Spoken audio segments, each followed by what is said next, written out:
what McFly is all about, and then they'll decide to come see us on tour. It is a very shrewd business move because for bands now, the big money is in things like live performances and merchandise, not in things like albums, whose sales and profits have been plummeting. But McFly's strategy does recognise that albums can still be of use in finding new fans and boosting interest in those big money areas like concert tours.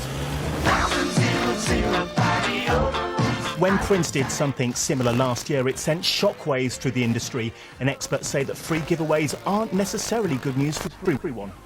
The record industry invests in artists, and if that money disappears, then you're going to find it a lot more difficult if you're a young band to find tour support, to get money to invest in your marketing, your image, your distribution, and that really is the danger the industry faces. Despite that, it's inevitable that with live performances so important to bands, more and more will decide to follow McFly's lead, give away their music for free. Lizo Mazimba, BBC News. Time now for a look at the weather. Nick has joined us in the studio. It was nice over Wimbledon today, wasn't it? One coming tomorrow as well with some more sunshine around. We have had cloud, though, building in from the west generally across the United Kingdom today, but the cloud, well, acts as a blanket, seals in some of the warmth of the day, and for that reason it's not going to be as cold tonight as it was last night. But there will be outbreaks of rain spreading north across Scotland later in the night, more rain coming into Northern Ireland. The odd light now for England and Wales, but 5 to 10 degrees warmer than it was last night. In fact, a rather humid feel in places thanks to the cloud, but with clearer skies for Shetland Isles, here the temperature will be dropping away.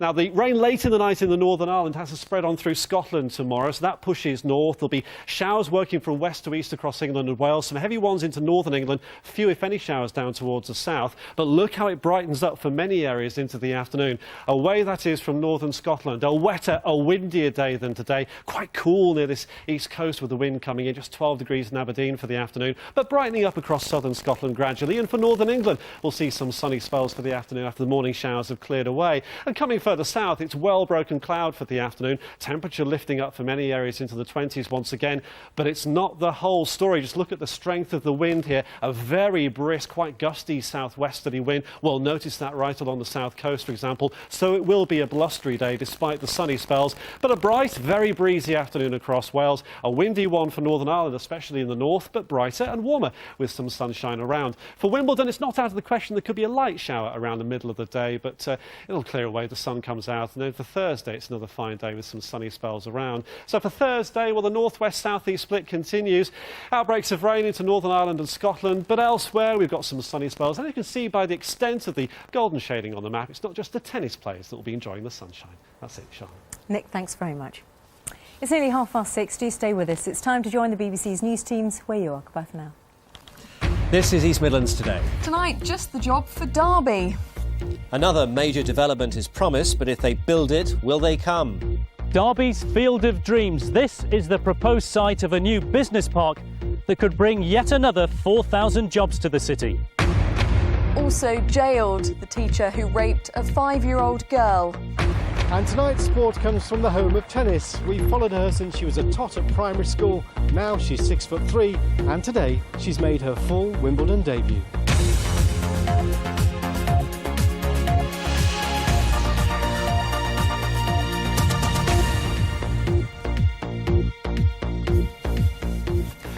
Good evening, welcome to the programme with Kylie Pentelow and me, Quentin Rayner. One of our main attractions tonight comes live from Long Eaton when we ask, is it curtains for the local cinema? Yes, this is the next big film due out on Thursday, and later we'll be speaking to the small independent cinema owner who says if his customers don't start coming back soon, he'll have to close. More on that later, but first tonight, 8,000 new jobs. That's the promise from 2 separate developments announced for Derby within 24 hours. It's welcome news after a series of major job losses across the East Midlands. Last month, Capital One laid off 750 people in Nottingham. Another 750 jobs went at Fenland Foods in Grantham. This month, Caterpillar made 320 staff redundant at Desford, with another 200 jobs going at Imperial Tobacco in Nottingham. But it seems people in Derby are confident about the future. They say the city has the talent to fill these posts from both inside and outside the city. A single-track road, the Rolls-Royce plant in the distance. And it's here, on these fields, that a new £110 million business park is planned for Derby, bringing the promise of another 4,000 jobs. We're already talking to 2 occupiers, one of which will bring 300 jobs in, who wants to start and be in the business by 2010. And, it takes a long time to build these things up. So it's very important for Derby. The fields would be transformed into a business park with 1 million square feet of warehouse, industrial and office space. It's planned for the southern edge of Derby, in between the suburbs of Chellaston and Simfin. There'd be new link roads and the A50 is far away. Are they going to provide access to them, proper access to them? These people I spoke to welcomed the jobs, but there are concerns over traffic levels. I'm queuing for ages to get onto the major roads out of our side streets. Crazy it is. So this might add to that? Yeah, well, I think it will, yeah. The amount of traffic that comes from Chellaston through Shelton Lock, through Allington. I mean, it's terrible. They've got to do something about the roads.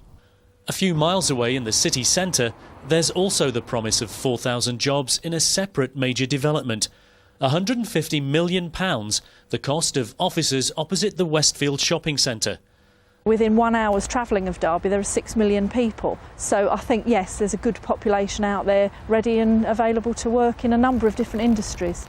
It's only a field of dreams at the moment, but despite the harsh reality of the economic downturn, this could be a landmark development for the future. Mike O'Sullivan, East Midlands Today, Derby. Next, a teacher who repeatedly raped a 5-year-old girl and took indecent photos of pupils has been given a limitless jail sentence. Neil Challis was told he will only be released when he's no longer considered to be a risk to children. From Derby Crown Court, Simon Hare reports. A very dangerous man guilty of despicable offences. A judge's damning verdict of Neil Challis, jailed today for child rape and pornography. During sentencing, the judge said that children in school and children generally are expected to trust the people who teach them. And she told Challis directly, part of your training would have been to protect children against people like you. He taught at 13 different schools, and the police say he was able to con everyone he met. Not only school teachers, employers, friends, family. He's convinced absolutely everybody, and children as well. He's made everyone believe he is Mr. Nice Guy, when obviously he isn't. He's an evil, predatory paedophile that deserves to be locked away for quite some time. Challis had even used his own camera to secretly photograph the underwear of young girls he was teaching. Are you considering any advice to your schools, perhaps only use the school camera? It is one of the things that we will look at. We will certainly look at the specifics coming out of this case and whether that naturally translates into some guidance that we should be offering.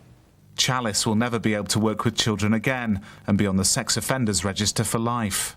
He'll serve a minimum of 7 years, but that indeterminate sentence means he will only be released once the parole board are happy he is no longer a threat to children. The family of his main victim told me that they are satisfied with that sentence, and they hope that their daughter can now rebuild her life, knowing that she will be a grown woman once he is released. Simon Hare, East Midlands Today, Derby Crown Court. Next tonight, could this battered old banger be one answer to keeping excluded teenagers interested in passing their exams? A project called Wheelbase was originally set up to tackle joyriding in Nottingham, but it's now expanded and it's even set to get royal approval. It means young people who've been banned from school could get their GCSEs from a car workshop. Here's our social affairs correspondent, Jeremy Ball. The thrill of racing cars at Nottingham's Autograss track. But for one team here, this is more than a hobby, it's keeping them out of serious trouble.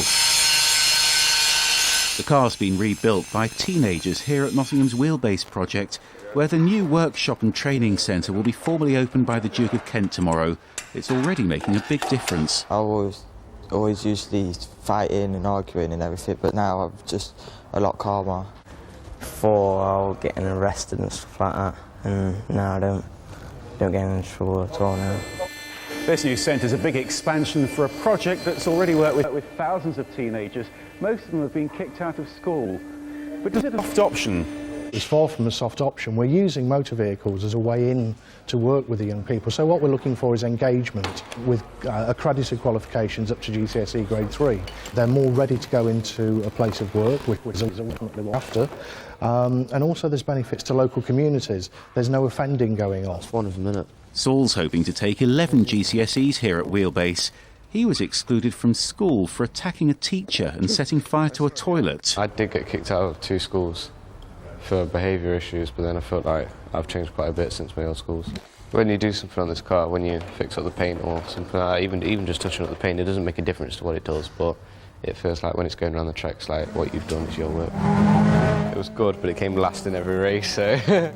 But being beaten on the track doesn't take away from what these teenagers have achieved at Wheelbase. Most of them hope it'll give them the skills to get jobs as car mechanics and a chance to put their problems at school behind them.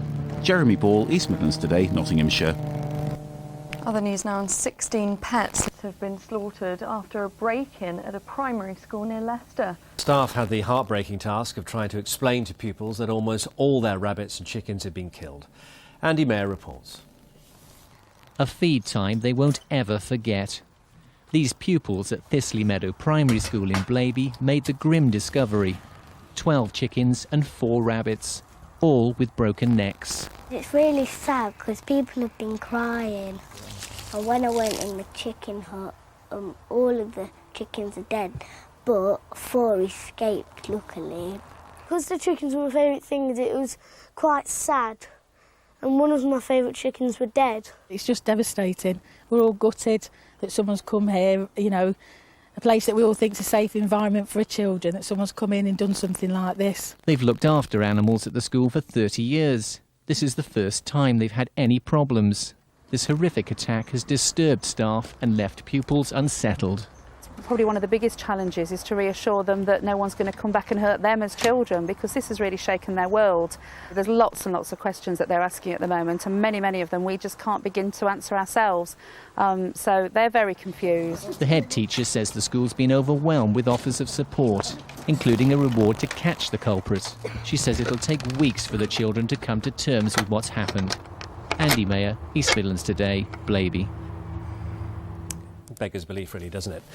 Moving on now, and 6 council-run care homes have been sold to a private consortium despite a 10,000-strong petition opposing the plan. The controversial deal's been agreed by Leicestershire County Council. The houses include Catherine Daly House in Melton, where residents in their 90s had expressed concerns. However, the council says both pensioners and staff will be able to stay where they are. And the cost of running streetlights in Derbyshire has jumped by more than £1 million. The County Council says it's down to the rising cost of energy. It came as a surprise, but there's no option but to pay. Next, a refuge, which is marking its 15th year, says it's helped thousands of women flee from abusive partners. The hostel in Derby, which is run by Derwent Living, has 15 self-contained flats where women and their children can stay, as Angelina Socci reports. Natasha and her 3 children came to the hostel 3 weeks ago. She fled from her partner after the relationship became violent. I knew straight away in myself that something was going to happen. I just said, "You've been ages," and she basically gave me abuse, and we started arguing, fighting, and she picked the knife up and said to me that she was going to kill me. I hate you, get out of my house. As we were fighting, I've put my hand up against my head, and the knife's gone into my hand. Natasha's one of thousands of women that have received support from the hostel. Many arrive with nothing but the clothes they're wearing. We support them emotionally, help rebuild their confidence, help them to kind of move on and see what else they might want to do in life, and then also help them to get rehoused so that they can, you know, set up a home with their children in the future. One incident of domestic violence is reported to the police every minute in the UK, and places like this are vital. Without them, many women would be forced to stay in abusive relationships. But often those who come here have other issues that they need to deal with. A new service is now being set up for women who have mental health, alcohol or drug problems. This hostel is always full, and with more and more women trying to free themselves from a life of violence, it's likely to stay that way for years to come. Angelina Socci, East Midlands Today, Derby. Plenty more to look forward to here on BBC East Midlands today, including Mark at Wimbledon for today's sport. And could this be next season's fashion must-have? The shoe with the adjustable heel. Join me later to find out.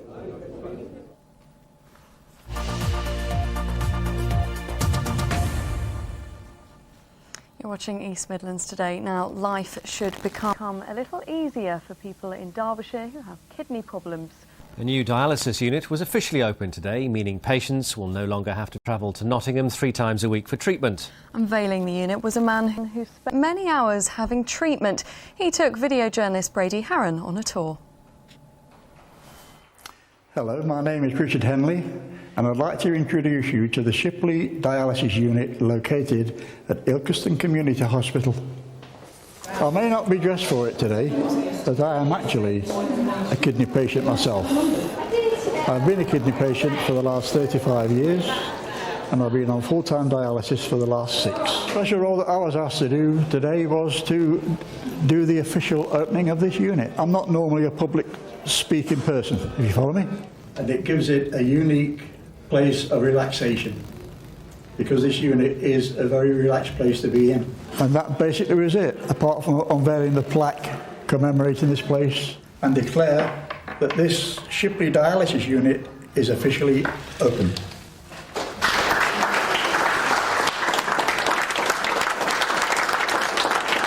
It's very good, very good. It's a lot bigger, more room for us. Well, it's nearer to home, I don't have to travel so far, and the staff's brilliant. Yeah, very good, very professional, extra clean, lovely. I'd like to introduce you to Dr. Simon Rowe. Okay, so the unit at Ilkeston is designed to look after a maximum of 48 patients with chronic kidney disease who need regular dialysis treatment. Patients come up to the unit 3 times a week. So one of the main reasons why we wanted to build a unit in Ilkeston was to try and reduce the amount of time that patients have to travel in for their dialysis. And so we had a large number of patients who were travelling quite a long distance into Nottingham City for their dialysis treatment. But basically it is a brilliant, relaxed unit, you know. Well, that is the end of the little tour that we've just been on. I hope that I don't see any of you here for treatment. But as a visitor, you will be very, very welcome. I'm sure anybody would be, Richard. Great to see that open for Richard and all the other dialysis patients. Now, we've got a bit red here in the studio. It's a bit of a Pearl and Dean moment, because can these superheroes save a small cinema from closure? The man who owns the Galaxy Cinema in Long Eaton says blockbuster films like The Incredible Hulk and Hancock are crucial to its survival. The Hulk, with Edward Norton's just been released and is expected to be one of the summer's big earners. The Incredible Hulk mixes real and cartoon action, as does Hancock, starring Will Smith. However, this puts a new twist on the good guy edge of our superheroes. Both films, though, have cost millions to make, but they'll also make millions at the box office. But it's vital that some of those takings find their way to the Galaxy Cinema, otherwise the last showing could take on a much more sinister meaning there. Simon Hare's in Long Eaton now to tell us more. Simon. Hello there. Yes, you mentioned Hancock. Well, the next big film to be released is actually the Narnia film due out on Thursday. And the owner of this cinema says that if these summer films are more turkey than box office smash, well, this cinema will have to close. We'll be speaking to him in a moment. But despite those current difficulties, the fact there is a cinema here at all is really quite remarkable. And my colleague Jeff Maskell has been looking back at the history of this building, which has had more than its fair share of sequels. It is a story of survival fit for the silver screen. This was the Galaxy 6 years ago. It was built as a cinema in 1905 and later spent 20 years as a bingo hall. That was before it was gutted by fire in 1991. And that is how it might have stayed if it wasn't for this man, Asif Sahel. Back in 2002, when he was just 22, he bought the Galaxy and began a restoration programme that saw the cinema reopen last year. I've always loved cinema since the age of 5 and the big old buildings, and it's sad that a lot of them are going in the UK, so I thought, you know, why not rescue this one? Now the challenge for its new owners is to persuade the locals back in. It'd be a shame to lose it, because we did have a cinema a few years ago, well, about 10 years ago, I think. And so it's quite nice to have a cinema to go to, rather than having to go all the way into Nottingham or Derby. I think with the big complexes like your Showcase and whatever else, I think they actually got the monopoly if nothing else, and the poor independent cinema, well, yeah. So when we went last, there's like 2 people in the screen, so I don't think there's that many people who use it often. Without bringing in the punters, the Galaxy's new lease of life might be short-lived. Well, let's have a word with Graham Cotton, who has owned the Galaxy Cinema for the past year. Graham, sorry, if I could just interrupt you there. How bad are things for you at the moment? Right now, they are pretty bad as they can get. And why is that? There seems to be no one determining factor. We just got to February and just people stopped coming, basically. And you told me last night, dire. Last night we had 10 people, but that's not even our worst night, believe it or not. And that's, 3 screens at the end of the day, and there's 10 people split between them. So it's just not paying its way, really, for you? It's not even covering, just the rent costs, let alone heat, lights, wages, etc., etc. Some small cinemas are doing quite well, though, aren't they? Yes, some. I think it very much depends on, where you are demographically and what kind of films, you play at the end of the day. Now, if things don't improve, what's going to happen? Unfortunately, if we don't get people back soon, within a couple of months, we'll be forced to close the doors for good. OK. Graham Cotton from the Galaxy, many thanks. So the message from Long Eaton is if you don't use your local cinema, you will probably lose it. Indeed. Simon, thank you very much. Thank you. Next is a fashion dilemma most women, I'm sure, have faced. Which pair of shoes to wear on a night out? Oh, yes, it's something that troubles me every time. Every time. Well, one student from Loughborough University seems to have come up with the perfect invention. Shoes you can adjust as you wear them. Victoria Hicks tried them on for size and discovered some other great ideas in the process. Now, have you ever gone out on a blind date only to find that the man you're meeting is either incredibly tall, Hi, just meeting. Hi, or a little bit shorter than you'd expected? Hi, I'm Richard. Hi. Well, if so, then these shoes could be the answer to your prayers. That's because you can adjust the size of the heels to make you taller or smaller whenever you want. Being quite short myself, I enjoy wearing high heels on a night out, and sometimes my feet really hurt by the end of the night and I end up having to take them off and walk home barefoot, which obviously isn't very safe. So I thought an adjustable height shoe that you can change when you want, as you want, would be fantastic. So, could this be next season's fashion must-have? If you get tired of wearing the high heel through the night, you can take the shorter heel off and it won't hurt as much. I like those shoes, actually. Did you design the whole thing? Yes, I did, yeah. Yeah, they're cool. Yeah, no, I think it's a brilliant idea. I only wear shoes like that on Sundays, generally, as long as I've got a dress to match. Quite a lot of the time I go out and take my shoes off because my feet hurt too much and end up injuring my feet, so yeah, it's really good.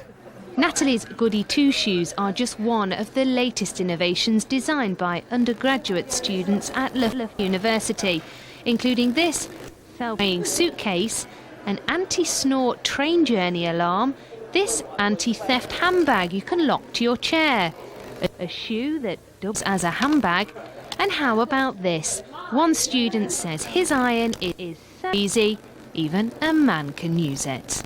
Male users need something that's quick, it's simple to use, it's intuitive, so they know what the iron's doing, whether it's heating up or cooling down. It's got a nice large grip, so that large hands can fit around it nicely, and away they go. Some designs, like this recyclable paint container, have already won an award for innovation. As for Natalie's shoes, well, her tutors gave her a first-class mark, a big step towards her final goal of becoming a shoe designer. Victoria Hicks, East Midlands Today at Loughborough University. Double standards. You didn't like that ironing comment, did you? No, some of us do our own ironing, I tell you. Very nicely ironed. I do on my own shirts. I don't know, this blatant sexism. There's some good ideas in there as well. Now, we might be coming to you from NG2 4UU, but sports certainly isn't. Mark's been along to SW19. Yes, good evening from Wimbledon. The news today, Nadal has won on centre court. Strawberries are £2.25 for 5 and $1 per cream. The temperature's been up to 24, and out there on centre court, Andy Murray's playing. But there's been a very special story happening out on court 10, and any youngsters out there, this is a really inspiring story for you. The Rays of Arnold in Nottingham won't mind me saying, I think, that they're a fairly ordinary family, but they've got a very, very talented daughter. We've been following Jocelyn on East Midlands Today since she was a tot at primary school. Jocelyn started playing when she was 7. By 11 she was playing tournaments in America. A year later she left home so that she could get intense daily practice. Her coach believed she was special. Her goals are to try and be a top 10 player in the world by the time she's 20, which isn't too unrealistic, but obviously a difficult task.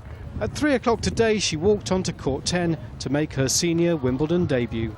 At 17 and 6'3", she looked every inch as if it was her rightful place. Her dad in his black forest shirt was standing nervously. Mum, a former county player, sat with the rest of the family. They remortgaged their home to help pay for tennis, and today, for everyone, it was a highlight. Jocelyn put up a good fight against higher-ranked opposition, but the pair lost 6-3, 6-4. Well, Jocelyn's here at the interview point. Jocelyn, you looked as if you wanted that match to go on and on. Yeah, obviously playing in a crowd with a crowd like that, and Wimbledon's what I've been working for, so definitely wanted it to go on. Yeah. Lots of smiles. You seem to be enjoying yourself. Yeah, well, I get on really well with my partner Sarah Borwell, so she kept me at ease and we kept each other going, so it was really fun. What's it been like being in senior Wimbledon? I mean, have you been to the restaurant? You've been rubbing shoulders with the stars? Yeah, well, because it's my first time, I was a bit overwhelmed at first, but yeah, I mean, getting to go in the competitors area, walking past Nadal and Ivanovic, and that's really, really fun. So it really makes you want to think, I like this, I want to come back next time. Definitely. Yeah, and worth it, because you've given up a lot to get this far. I mean, we've just been hearing living away from home for so long, but worth it when you get to today? Yeah, it pays off all the sacrifices and that. Definitely a good reward. OK, Josh, stay with us just for a moment. We'll bring Dad in, but we'll first cross back to East Midlands Today studio for the latest sports news. We'll start with news of a departure at Nottingham Forest. Grant Holt has left the club for League Two Shrewsbury. His Forest career promised much at times. He certainly enjoyed this FA Cup goal against Charlton, but he'd spent much of last season on the bench. And in cricket, this is how things stand in the 2020 Cup match at Grace Road. Notts really need to win this one to keep up the pressure on the other leaders in the North Division. Well, one man interested in that Forest news, your dad. The only man at Wimbledon wearing a Forest shirt today. The only one brave enough. Yeah. How did you feel? Very, very proud. Both the mother and myself have been very proud, and she played absolutely fantastic. Pity the result didn't go her way, but other than that, she played a really good game, and so did her partner, Sarah. That's the one thing with any kids coming through professional sport, you rely so much on your parents, don't you? Yeah, the support you definitely need, otherwise you just don't want to do it really. So I've had really good support for the whole of my family, and it's not hard, it's not easy for them either, like kind of letting me go away and stuff, but they do everything they can for me. What about fashion sense though? I mean, this is Wimbledon, what do you reckon? Oh, well, I kind of support Forest, but when I saw him today turning up in this, I did think, what are you doing? But it's all right. Brilliant, well done. You're back in your Wimbledon next week, Yeah. and hopefully this time next year. Main draw singles?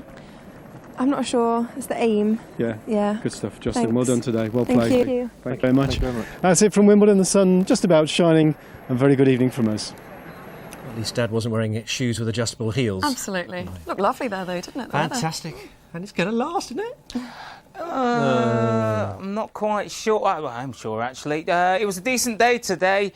Paul Lewis, I've got to thank you for sending this photo in, but this is what we've got. A warm night awaits us all. This photo, by the way, is of Derwent Reservoir. I'm sure that's your dog, Paul. But we had a bank of clouds sitting over the East Midlands, a lot of breaks in the clouds, so decent sunshine coming through. But as we get into the latter part of this afternoon and the early part of the evening, the cloud is starting to thicken. And that's what we take as we go into the course of tonight. Now, we were saying earlier on that we were going to see a sprinkling of light showers across the top edge of the Peak District, but it's looking like most of us across the region are going to see the odd shower, a light shower at that. Temperatures 13 degrees, the air's going to be quite moist, 13 degrees incredibly warm by the way, which means it's going to be a humid night for all of us across the East Midlands today. The wind speeds are quite light as well, but it's that cloud that stays with us and we take with us into Wednesday morning, and it doesn't break up. What it gives us some quite sharp showers early on in the morning. But there is good news. The good news is the wind speed. The wind speed picks up, pushes through at around 30 miles per hour, which means it soon gets rid of that rain, which means once we get into the early part of the afternoon, these temperatures, 21, that's what we see across the region. Now, moving on into Thursday. Thursday isn't looking like it's going to be too bad. A day of two halves, to be honest. If you live towards the north, you're probably going to see a fair amount of cloud. The further south you live, the better weather conditions you'll get. Reason being, look on Friday, look how tight these isobars are going, pushing towards us with this area of low pressure, which actually means Friday we could see some gusty conditions. Looking at the outlook, talked about Thursday and Friday, Saturday, 22 degrees, it's going to be warm. Take care. Thank you, Des. 21, hey? A lot of knee dipping in tonight's weather, do you notice? Yeah. I enjoyed that. Smart move. Let's finish with a quick look at tonight's headlines. A £6 million murder trial is stopped because key witnesses gave evidence anonymously. Charles Butler was shot dead in what's alleged to be a gangland execution.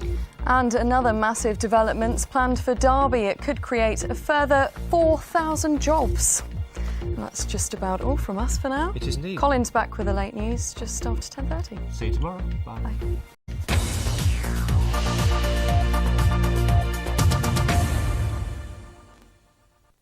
Jeremy Clarkson has a family secret. The One Show finds out what it is. Hello, I'm Selina Hinchcliffe with your 90-second update. The murder trial of two men accused of the contract killing of this man has been halted. It's after a ruling that witnesses can't give evidence anonymously. Other recent trials have relied on that. Police have warned that killers could be freed as a result. John Leslie's back in the headlines. The former TV presenter has been arrested on suspicion of rape back in 1995. Today he told reporters the allegation was totally untrue and he faces trial by media. More proof today of how hard it is to get a mortgage. The number of new loans approved by the main banks in May was down 56% on the same time last year. How would you feel about condoms and morning after pills being offered to pupils? New figures show 1 in 3 English secondary schools now has a sex clinic that can do just that. Some parents' groups are concerned. The British dream of a Wimbledon winner is still alive. Andy Murray's through to the next round. In the last 10 minutes, he beat Fabrice Santoro in straight sets. I'm Colin Hazelden in the East Midlands. A teacher who raped a 5-year-old girl and took indecent photos of pupils has been given a limitless jail sentence. Neil Challis from Derby will be released when he's not a risk to children. And pets at a primary school in Leicester have been slaughtered after a break-in. Staff had to explain to children that 18 of their animals had been killed. Tomorrow's weather now, cloud and showers spreading through the morning. There'll be a dry afternoon with some sunshine. It will be breezy, highs of 20 degrees Celsius.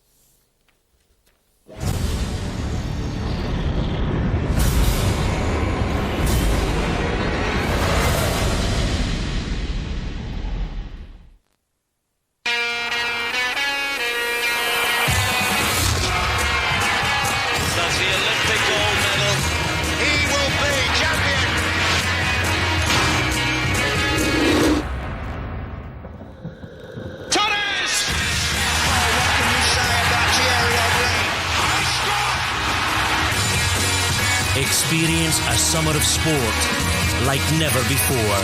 BBC HD. Tonight on Crime Watch.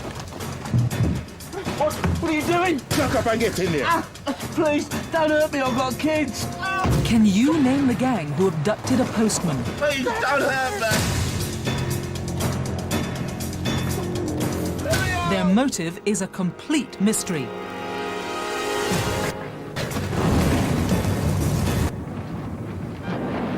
That's Crime Watch, tonight at 9, here on BBC One.